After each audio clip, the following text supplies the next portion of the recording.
जय हिंद। आज हम बात करते हैं महात्मा गांधी काशी विद्यापीठ के एमकॉम के 2022 के कट ऑफ के बारे में।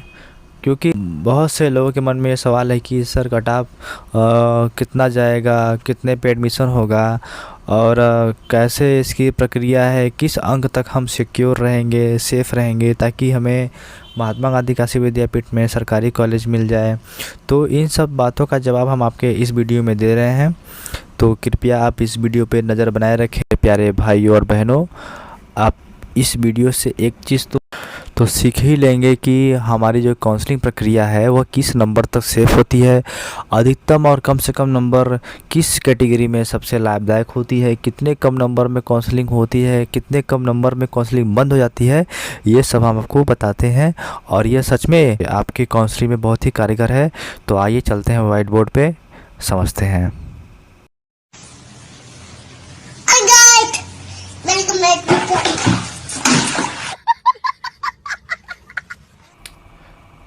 आप देख रहे हैं कोड है, ये स्ट्रीम है, ये कैटेगरी है, मैक्सिमम मिनिमम है। 2021 की कट ऑफ है। तो आपको ये बता दिया जाता है कि 2021-2022 में कट ऑफ में कोई अंतर नहीं है, सेम फंडा है उसमें भी जैसे 2021 में था।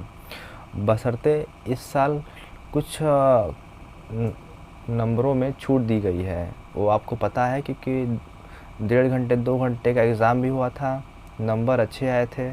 तो इस बार हल्का फुल्का रियायत इसमें आपको मिलेगा। आप अपने काउंसलिंग में खुद ही ऑब्ज़र्व कर लेंगे। तो जैसे कि आपको पता है, जब ये काउंसलिंग प्रक्रिया होगी तो इसमें जो सीट होंगी उस सीट के 4 गुना लोगों को काउंसलिंग में बुलाया जाएगा। 4 गुना लोगों को काउंसलिंग में बुलाया जाएगा। अगर मान लीजिए सीट 60 है और 4 गुना लोगों को बुलाया जाएगा तो 6 चौके 24, 240 बच्चों को काउंसलिंग में बुलाया जाएगा। तो इसमें जो कैटेगरी है, इतनी सारी कैटेगरियां हैं, तो प्रत्येक कैटेगरी के अपने रूल एंड रेगुलेशन हैं। मान लीजिए कि अनरिजर्व कैटेगरी में जो है सबसे हाईएस्ट नंबर, अगर किसी का 306 आता है और इसमें अगर अनरिजर्व कैटेगरी में 10 बच्चे हैं तो मैक्सिमम नंबर से, यानी कि 306 के बाद 305 या 305 ही या 307 या 308, ऐसे करके जो सबसे लास्ट तक में 10 अंक तक 10 जो छात्र हैं जिनकी काउंसलिंग हो जाएगी, सबसे जो मिनिमम नंबर पाएगा वो अनरिजर्व कैटेगरी में जाएगा। जैसे मान लीजिए 224 नंबर जो है वह सबसे आपका अनरिजर्व कैटेगरी में सबसे मिनिमम नंबर लाता है। तो ये 10 सीटें इसमें भर गई। फिर आता है अनरिजर्व कैटेगरी फीमेल वाले में, वही फंडा इसमें भी अपनाया जाएगा। तो ये हो गया समझने की विधि। अब समझ में आता है कि इस बार जो है कितने अनुमानित नंबर किया जाए कि इस बार बच्चों अपने जो कैटेगरी में सेफ स्कोर में रहे और उन्हें काउंसलिंग में कॉलेज मिल जाए। तो जैसा कि आपको पता है कि अनरिजर्व कैटेगरी में 4 गुना लोगों को बुलाया जाता है। तो इस बार जो कट ऑफ आपका गया है अनरिजर्व कैटेगरी में, वो है मैक्सिमम और मिनिमम। जनरल कैटेगरी में अनरिजर्व में 265 से 240 तक ये अनुमान लगाया जा रहा है कि इस साल के पेपर को देखकर। ये आपका अनरिजर्व कैटेगरी में है, ये मेल में है। फीमेल में अनरिजर्व कैटेगरी में आपका 230 से 235 लमसम जा रहा है। यानी कि अगर आप इस कैटेगरी के मध्य में हैं, अनरिजर्व कैटेगरी के, अगर आपका काउंसलिंग में इन नंबर के मध्य में आ जा रहा है तो आप इसमें सिक्योर हैं, सेफ़ हैं और आपकी काउंसलिंग आराम से हो जाएगी, कॉलेज आपको मिल जाएगा।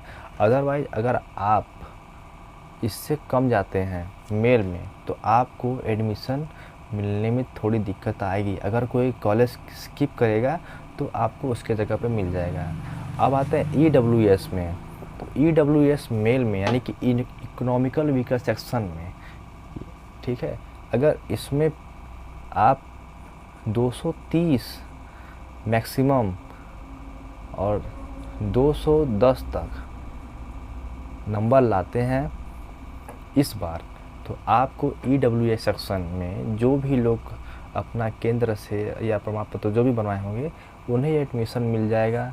अगर वह फीमेल कैटेगरी में हो जाता है, अगर फीमेल कैटेगरी में EWS को देखा जाए तो इस बार उनकी काउंसलिंग में जो नंबर सिक्योर रहेंगे, जिससे वह सेफ रहेंगे काउंसलिंग तक में, उन्हें कम से कम 205 से 200 नंबर लाना होगा। यानी कि अगर उन्हें काउंसलिंग प्रक्रिया में अच्छे से मतलब रहना है कि नहीं हमें काउंसलिंग में सीट चाहिए, तो आपको इसके बीच में रहना पड़ेगा। अब आता है मेल में OBC सेक्शन में। OBC भी सेम आपका EWS की तरह ही है, वह फीमेल हो चाहे मेल हो, OBC का फंडा भी EWS के समान है। OBC सेक्शन वाले जितने भी कैटेगरी के लोग होंगे उन्हें भी EWS के भांति ही नंबर लाने होंगे, यानी कि 205 मैक्सिमम और 200 मिनिमम, इतने नंबर लाएंगे तब आप सेफ हैं, यानी कि आप काउंसलिंग में बैठ सकते हैं, वो भी कॉलेज के अप्रूवल से। अब आता है SC और ST की बात की जाए तो हम फीमेल और तीनों के बारे में बात करते हैं।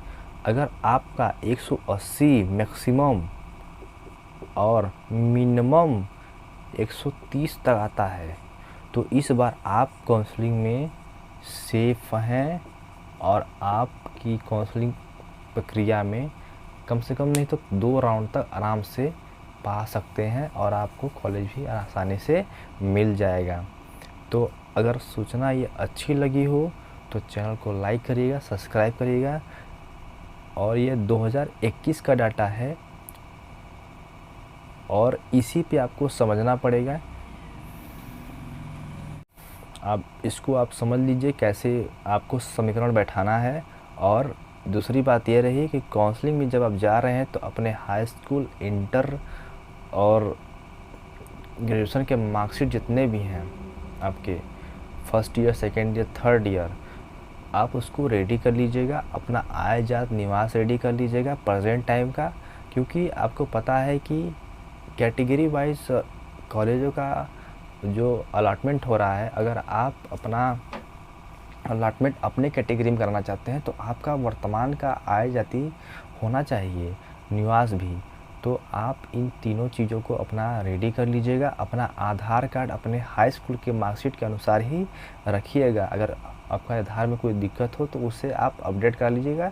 2 से 3 दिन में यानी 72 आवर्स में आपका आधार कार्ड अपडेट हो जाएगा। अगर जानकारी अच्छी लगी हो तो चैनल को ज़रूर लाइक और सब्सक्राइब करिएगा। मिलते हैं नेक्स्ट वीडियो में। जय हिंद।